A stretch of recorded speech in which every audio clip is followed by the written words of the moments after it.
하나님께서 오늘 우리에게 주신 말씀의 제목은 나라의 기강을 바로 세우자입니다. 나라의 기강을 바로 세우자. 본문은 잠언 17장 11절입니다. 악한 자는 반역만 힘쓰나니 그러므로 그에게 잔인한 사자가 보냄을 받으리라. 이대로 될 줄로 믿습니다. 어떤 분들은 제게 왜 목사가 정치 얘기를 하냐고 따집니다. 그러나 저는 목사이기 때문에 침묵할 수가 없습니다. 문 대통령이 죽어라 좋아하는 김정은은 기독교를 잔인하게 박해하고 있는 세계 최악의 독재자입니다. 지금도 기독교인들이 고문, 강간, 그리고 심지어는 생체 실험 대상까지 되고 있습니다. 그런데 어떻게 기독교인들이 이들과 한 통섭을 지지할 수가 있겠습니까? 또 정부와 여당은 집요하게 차별금지법 제정을 시도하고 있습니다. 북한 인권도 외면하는 그들이 동성애자의 인권에는 왜 그렇게 집요한지 모르겠습니다. 김영환, 이정환 교수가 지적한 대로 나라를 공산하기 위한 공산주의자들의 전략이기 때문인 것입니다. 그들의 1차 타겟은 교회입니다. 그들의 1차 타겟은 바로 기독교입니다. 따라서 저는 묻고 싶습니다. 특히 호남 목사들에게, 그리고 호남의 기독교인들에게 묻고 싶습니다. 왜 이것이 여러분에게는 문제가 되지 않습니까? 어떻게 목사로서, 어떻게 기독교인으로서 이런 자들을 지지할 수가 있습니까? 예수님은 부모나 자녀를 나보다 더 사랑하는 자는 내게 합당하지 않다고 말했습니다. 하물며 지역이겠습니까? 그러므로 전라도는 속히 회개할지어다! 회개하라! 동성애 얘기를 좀 더 하겠습니다. 최근에 미국 연구팀이 최대 규모의 동성애 관련 유전자 연구를 했습니다. 그런데 동성애 유전자가 따로 있는 것이 아니라는 연구 결과가 나왔어요. 동성애는 타고나는 것이 아니며 따라서 인권이 아니라는 것이 다시 한번 드러난 것입니다. 동성애는 보호해야 될 인권이 아니라 회개해야 될 죄악입니다. 저는 그것을 아주 간단하게 증명할 수 있습니다. 몸의 각 지체에는 고유의 목적, 즉 용도라는 것이 있습니다. 그런데 학문은 성기가 아닙니다. 학문은 배설기관입니다. 성은 즐거움뿐만이 아니라 종족 보존과 불가분의 관련이 있습니다. 남녀의 결합은 출산을 통해서 정상이라는 것이 드러납니다. 그러나 동성애에는 아무런 열매도 없습니다. 동성애자들이 아무리 관계를 가져봤자 자녀는 생기지 않고 똥만 나옵니다. 여러분, 그런데도 어떻게 동성애가 정상입니까? 동성애자들은 아기를 못 낳으면 입양하면 되지, 쉽게 말합니다. 그러나 여러분, 입양한다고 모성애가 생깁니까? 입양한다고 부성애가 생깁니까? 여러분, 모성애 없는 엄마, 부성애 없는 아빠를 원하십니까? 아이들에게 가장 필요한 것은 엄마, 아빠입니다. 부모에게 제일 귀한 것은 아들과 딸입니다. 부성애가 모성애가 없으면 엄마, 아빠도 아들, 딸도 사라집니다. 가족이 사라지는 것입니다. 가족이 없는 삭막한 세상이 되어버리는 것입니다. 얼마 전에 TV에서 동성애를 주제로 토론하는 것을 보았습니다. 그런데 더불어민주당 의원이 자주 동성애의 인권을 기독교의 인권에 빗대어서 발언하는 것을 보았습니다. 어떻게 동성애와 기독교를 동격으로 취급할 수가 있습니까? 안 돼! 그 말을 들으면서 저는 두 가지 생각을 했습니다. 먼저, 이 정권이 얼마나 기독교가 싫으면 차별금지법을 통과시키기 위해서 저 난리일까? 라는 생각을 했습니다. 더 강하게 된 생각은 이것입니다. 이들이 얼마나 교회와 목사들을 무시하고 우습게 여기면 공영방송에서 이런 무리한 비교를 서슴지 않을까 하는 것이었습니다. 한국교회는 철저하게 무시당하고 있습니다. 최소한의 존중도 받지 못하고 있습니다. 수가 적어서도 아니고 쉼이 없어서도 아닙니다. 여러분, 이영훈 목사부터 초대교회 목사들이 너무 비겁하고 목사들이 눈치를 보고 용기가 없기 때문인 것입니다. 저는 양병원이 기자가 쓴 기사를 잊을 수가 없습니다. 최근에 황희석 법무부 인권국장이 기독교는 혐오 집단, 기독교와 타협할 수 없다는 망언을 했습니다. 그때 양 기자가 한국교회는 문정권 기독교 혐오에 침묵할 건가, 이런 기사를 쓰고 다음과 같이 탄식을 했어요. 황 국장의 발언 내용보다 더 놀라운 것은 한국교회의 반응이다. 한국교회는 지금까지 아무 반응도 내놓지 않고 있다. 교계, 교단 차원의 논평조차 찾아볼 수가 없다. 고위공직자로서 기독교인을 심각하게 모욕하는 망언을 한 한국장을 공식적으로 규탄하는 움직임은 감지되지 않는다. 마치 아무 일도 일어나지 않은 것처럼, 마치 아무 일도 아닌 것처럼 교회는 조용하기만 하다. 지금쯤 한국장은 내심절했던 마음을 쓸어내리며 여유만만 승리의 미소를 짓고 있을지도 모른다. 여러분, 분통이 터지는 일 아닙니까? 분통이 터지는 일이에요. 어떻게 목사를 낸 자들이 여기자만큼도 용기가 없다는 말입니까? 특히 여러분, 초대형교회 목사님들 제발 좀 덩치감 좀 하시기 바랍니다. 제발 좀 덩치감들 좀 하십시오. 만약에 예수님이 이영훈 목사처럼 비겁했다면 우리는 전부 지옥에 갔을 것입니다. 예수님의 십자가를 피함으로 우리는 전부 지옥에 갔을 것입니다. 늦기 전에 용기를 내시기를 바랍니다. 아멘. 저부터 오늘 용기를 내겠습니다. 목숨 걸고 해야 될 말을 하겠습니다. 박 전 대통령으로부터 시작하겠습니다. 그분 지금 감옥에 있습니다. 그런데 탄핵했으면 됐지 감옥에까지 보내고 더구나 살아서는 나올 수 없는 형량을 때린 것은 너무 지나친 일 아닙니까? 사형시켜야 마땅한 이석기는 고작 9년입니다. 그런데 왜 박 전 대통령은 25년입니까? 최악의 독재자 김정은에게는 원칙도 없이 무한대로 간대하면서 어떻게 그렇게 잔인할 수가 있습니까? 너무 여러분 형평성에 맞지 않는 것입니다. 한편 박 전 대통령도 일각에서 우려하는 것처럼 우파를 분열시키면 절대 안 됩니다. 개인의 원한보다 나라를 더 생각해야 됩니다. 우파 단합을 위해서 힘써야 됩니다. 하나가 되어서 공적과 싸워야 됩니다. 그렇습니다. 여러분, 여기까지는 시작에 불과합니다. 이제부터 제가 진짜 하고 싶은 말을 하겠습니다. 박 전 대통령의 죄가 국정농단이라니요? 국정농단이라지요? 그래서 제가 묻겠습니다.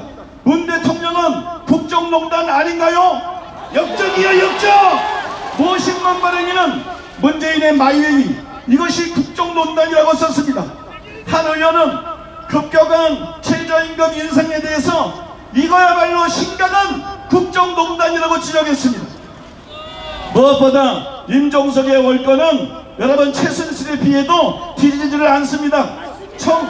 임종석 월권 논란 갈수록 확산, 이게 비서의 국정농단 아닌가? 기사 제목입니다. 황성욱 변호사도 비서실장이 군 안보 시찰을 했다는 것은 중대한 국정농단이라고 지적을 했습니다.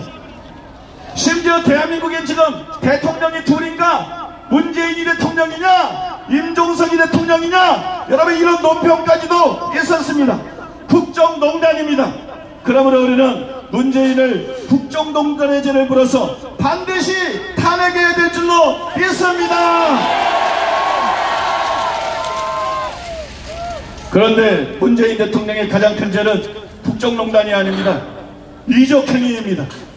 언론 노조가 지배하는 TV 뉴스 에스코인너들을 위해서 제가 신문기사 제목을 몇 개 추려보았습니다. 미 전직 관리들 비핵화 진전 없는데 남북 관계만 밀접, 정부 북 반출 금지 경유시고 신유주 간에다 유행사 통제로 못 가. 블룸버그 문재인 대통령 김정인의 수석 대변인 노릇한다. 문 대통령 유엔연설 김정은 하고 싶은 얘기 다 해줘. 문재인의 유럽 순방 목표는 미국의 고립이다. 문에 실패한 대북제재 완화 외교, 한미관계 악화 초래. 미 관료들 겉으로는 웃지만 실제로는 문 대북 정책의 분노, 북핵 폐기 대신 한반도 비핵화를 하는 문재인 대북 전략, 안전하 사나 김정은 생각하는 문 답이 없다. 문 대통령 발언엔 북한군 경제는 없었다. 대공수사권 없는 국정원 국회 통과 통과 강행한다. 아세안 신고 북 FFVD 일제 촉구 청 제재 완화 안간힘. 여러분 해도 너무하지 않습니까?